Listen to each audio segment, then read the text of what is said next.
स्वामी चक्रपाणी इस वक्त हमारे साथ बातचीत करने के लिए मौजूद हैं। सर, तिरुपति मंदिर में जिस तरीके से जानवरों का फैट मिला, मछली का तेल मिला उसके प्रसाद में, इसको आप किस तरीके से देखते हैं? देखिए, अंग्रेज़ों का आतंक और अंग्रेज़ों का अन्याय देश पे बहुत दिनों तक चलता रहा।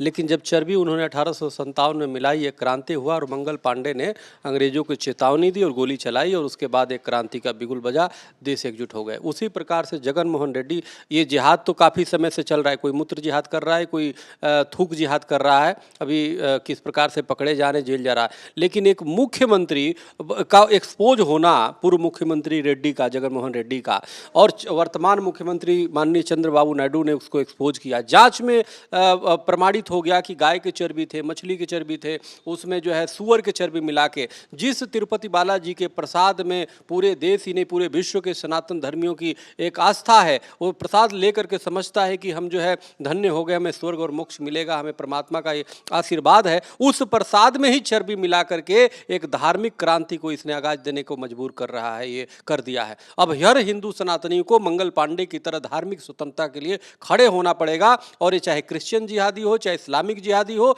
इनसे डट के मुकाबला करना पड़ेगा, इनका बहिष्कार करना पड़ेगा।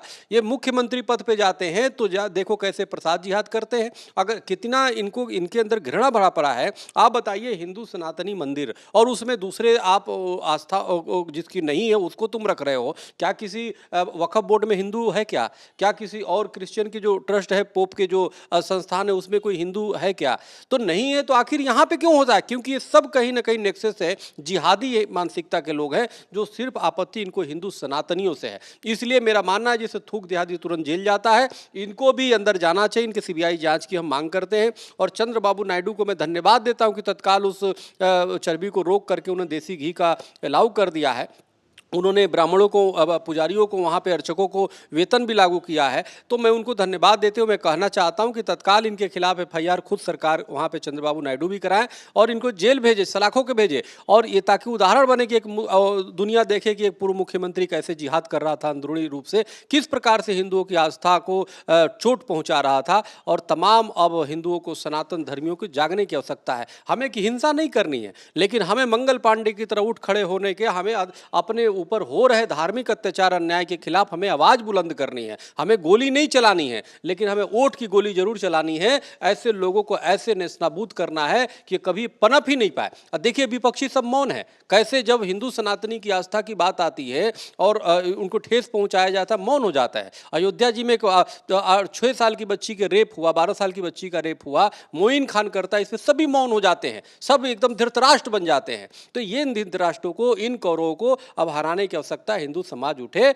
जागृत हो और कानूनी तौर पे इनके सलाखों को अंदर भेजे और लीगली तरीके से, संवैधानिक तरीके से इनको ऐसी चोट दे कि दोबारा पनप नहीं पाए। क्योंकि निश्चित रूप से त्रेता युग के असुर श्रेणी के लोग हैं, जो वर्तमान में हमारे हिंदू सनातनियों को, जिसने वसुधैव कुटुंबकम का संदेश दिया, उनको आहत करने का प्रयास कर रहे। कभी देवी देवता का अपमान, कभी धर्म का अपमान, कभी सनातन का अपमान, कभी राम पे कोई टिप्पणी करता है, कोई रामचरितमानस पे करता है, कोई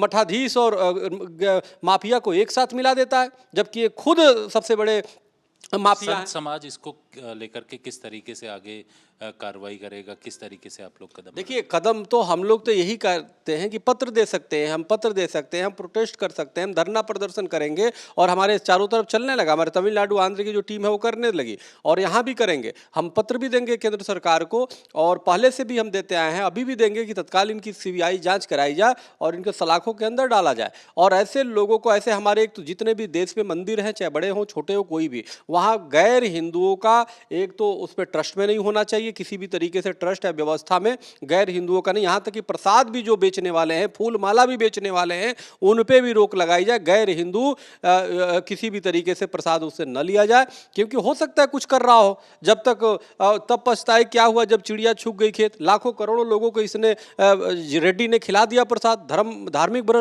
भ्रष्टाचार किया, कितना जिहाद किया। आप देखिए कि अयोध्या जी में 1 लाख किलो इसने भेज दिया प्रसाद, और वहाँ पे कितने लोगों को सबका धर्म भ्रष्ट किया अगर चर्बी मिला हो तो यह बहुत बड़ी बात है। ये गौ मांस खिलाने के बाद, गौ चर्बी मिला रहा नहीं, गौ मांस खिला रहा। हमने तो उस टीका का भी हमने विरोध किया था जिसमें गौ चर्बी ऐसा आया था, बाद में स्पष्टीकरण हुआ कि नहीं, ऐसा नहीं होता। तो यह निश्चित रूप से ये अंग्रेज से भी वो है, उस समय स्वतंत्रता आंदोलन हुआ था 1857 में, मंगल पांडे ने किया। अब हिंदू सनातनियों को जाग करके इनके खिलाफ हमें निश्चित रूप से हमें क्रांति करने की आवश्यकता है और अपनी धर्म बचाने की आवश्यकता है। हमारा सनातन बचेगा तभी वसुधैव कुटुंबकम बचेगा, पूरे विश्व परिवार को हम मानने के सिद्धांत और विचार जिंदा रहेंगे। नहीं तो जिहादी मानसिकता का, चाहे क्रिश्चियन जिहादी हो चाहे इस्लामिक जिहादी हो, जिहादी संकीर्ण मानसिकता के लोग कहीं ना कहीं मानवता को ये खत्म करने के पे तुले हुए हैं। शुक्रिया सर। कैमरामैन अनिल जायसवाल के साथ जितेंद्र सिंह, आज तक।